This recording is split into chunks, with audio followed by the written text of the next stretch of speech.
Hello everyone, আসসালামু আলাইকুম। কেমন আছেন সবাই? আমি ভালো আছি আলহামদুলিল্লাহ। আমি তাসলিমা চলে আসলাম আরেকটি ভিডিও নিয়ে। তো আপনারা দেখেছেন যে কয়েকদিন আগে আমি আমার জন্মদিন পালন করছিলাম।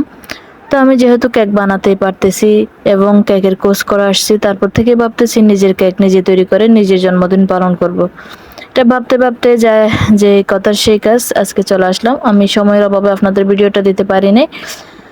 তো আমার কেক পুরো প্রসেসিং আমি আপনাদের দেখাবো কিভাবে কেকটা তৈরি করেছি। আমি কেকটা বানিয়েছিলাম হচ্ছে 2.5 পাউন্ডের।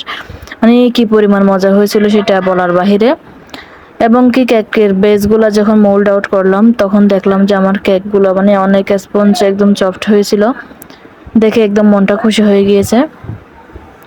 তো আমি এই যে দেখুন আমার যে কেকের বেসগুলো স্লাইস করে নিয়েছি, নিয়ে আমি এদিকে হচ্ছে পরিষ্কার করে সব দিক দিয়ে এখন এটা আমি এখানে হচ্ছে 2.5 পাউন্ড কেকের জন্য হচ্ছে 4 কাপ, 4.5 কাপের মতো আমার হুইপ ক্রিম লেগেছিল।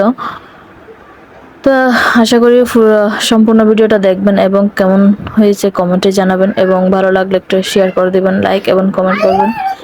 এটা হচ্ছে কথা। তো এদিকে আমি কেকের ফর্মগুলো করে নেওয়ার পর এখন আমি কিছু ডার্ক চকলেট নিয়ে নিচ্ছি চকলেট গানাশ তৈরি করার জন্য। আমি যেহেতু এটা চকলেট প্রিমিয়াম কেক বানিয়েছি তার জন্য। তো আশা করি আমার ভিডিওটা আপনাদের ভালো লাগবে এবং আপনাদের মতামত জানাবেন কেমন হয়েছে আমার কেকটা। তাছাড়া এখানে অনেক বড় বড় সিনিয়র আপুরা আছে যারা মানে কেকের সম্বন্ধে আমার চেয়ে অনেক সিনিয়র। তারা দেখলে বুঝবেন কোনো ভুল ত্রুটি হয়েছে কিনা। তো আমি একে একে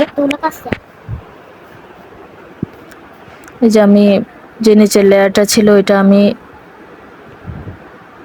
ক্রাম্পড করে নিয়েছি। করে এটা আমি প্রায় 20-30 মিনিটের মতো ফ্রিজে রাখবো। রাখার পর আমি উপরে যে লেয়ারটা ছিল সেটা এখন ধরবো।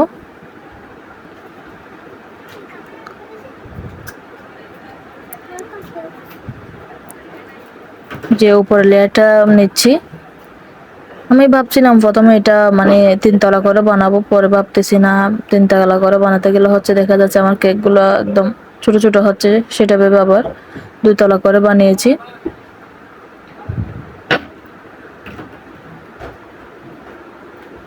এই যে আমি উপরে লেয়ারটা কিভাবে করে নিয়েছি দেখছেন আপনারা।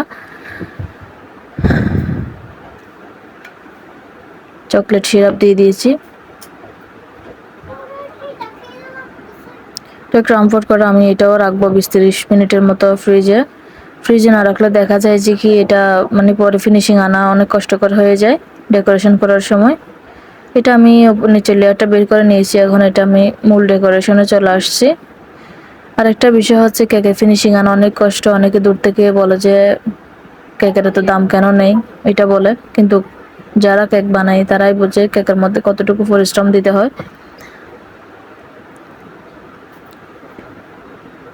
আমি এটা হচ্ছে আমার প্রোগ্রাম ছিল 7টা-8টার দিকে। আমি এটা বিকেলে না ঘুম না গিয়ে, যেহেতু আমরা প্রতিদিন বিকেলে ঘুমাই, আজকে ঘুম না গিয়ে কেকের এই কাজগুলো করতে করতে আমার মানে প্রচন্ড পরিমাণের ঘুম আসতেছিল। এদিকে বাচ্চারাও বিরক্ত করতেছে ঘুম না গিয়ে, মানে ওদের মা কি করতেছে সেটা দেখার জন্য।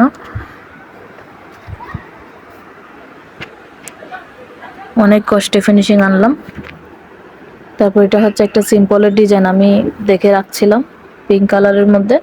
প্রথমে ভাবছিলাম যে আমি এটা রেড কালারের করব, পরে আবার পিঙ্ক কালার করছি। তো আমি উপরে হচ্ছে ডেকোরেশন করার জন্য কিছু ফুল দিয়ে দিয়েছি সুন্দরভাবে, সুন্দর লাগার জন্য, একটু ইউনিক লাগার জন্য। তারপর হচ্ছে সুগার বল দিয়ে সুন্দরভাবে সাজিয়ে নিয়েছি। তো এই যে দেখুন আমার কেকের ফাইনাল লুক কেমন হয়েছে কমেন্টে জানাবেন। সবাইকে আল্লাহ হাফেজ।